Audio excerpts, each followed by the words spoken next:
Hello dear traders, welcome to InstaForex TV channel. You're watching a weekly link up with me, Anna Kasatkina. We're going to discuss the ongoing situation on Forex with technical analyst Peter Yakimovic and forecast further moves of popular currency pairs. It seems that the outgoing week is one of those when even technical analysts paid attention to fundamental factors. Hello Peter, am I right in this assessment of the investor sentiment? Hello dear traders! We got a very interesting week because of this FOMC meeting minutes, and we also got a Bank of Canada monetary policy statement, and we got lots of activity in the recent days, and that is very good because most of the currency pairs basically traded inside of some balancing inside of the balance regime, and finally we got some action that we can basically try to explore more. So, for example, the euro-dollar, basically what we got is that based on the daily time frame, there is a potential for test of a 10-day high. And 10-day high is set at a price of 1.1180. This is a very critical level for the euro-dollar because this will be some decision point, some pivot point for this currency pair. I can suggest you the two scenarios on this one. First, watch for potential breakout of this 1.1180 and preferably some consolidation above this level. Some kind of maybe retest in case of the upside breakout, the retest of this level to confirm further upside and potential test of the 1.1225 level. In case if you see the price reach that level, did reach that resistance, and then you see some rejection on the increased volume, then there is a still chance that price can even move back to the 1.1090 level.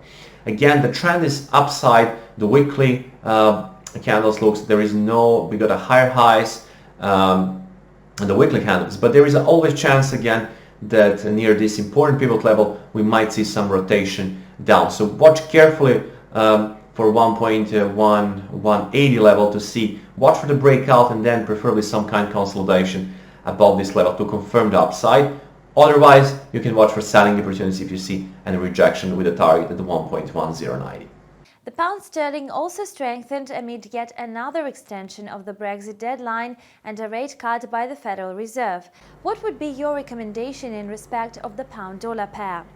On the British pound versus US dollar, it is a very similar situation because there is also a 10-day high around 1.3 level. So 1.3 is also the round number. It is a very watched number by audience and by traders. So watch for that 1.3 level to see how the pound will behave around that level. Again, the breakout of this level and some consolidation above this level will confirm eventual test of the 1.3170 level, which is the basically swing high from days ago, and we got some price action resistance there.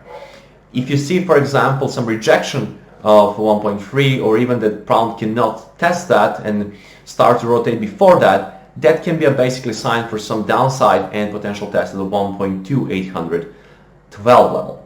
Again, it will depend a lot of how it will behave around 1.3 level, or can the pound reach that 1.3 level. Again, most recently, pound dollar actually got a good rise there. That bull flag on the daily time frame did work well, but for now be very careful around the 10-day high because it is important pivot for this currency pair.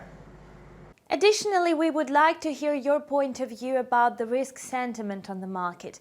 In particular, what can you say about the dollar-yen pair that plunged to a 3-week low this week? On the USD versus Japanese yen, another interesting situation because basically this currency pair worked in a 2-week balance, and most recently basically I found there was a fake breakout of this 10-day balance and strong reaction from sellers after that breakout. So 109.30 level was such important resistance for this currency pair, and strong sellers basically came from that level. Now, since this strong reaction from sellers, there is a tendency for more downside on this currency pair and potential test of the 107.40 level or even 106.60. So pay attention to this because there is that strong rejection from this 109.30 level and the fake breakout of the 2-week balance. So that will be all, and see you next week. Thank you, Peter, for your trading recommendations, and see you next week. You've watched the Linkup on InstaForex TV channel with me, Anna Kasatkina, and Petar Jakimovic, technical analyst of InstaForex office in Serbia. We wish you always profitable trading and see you soon.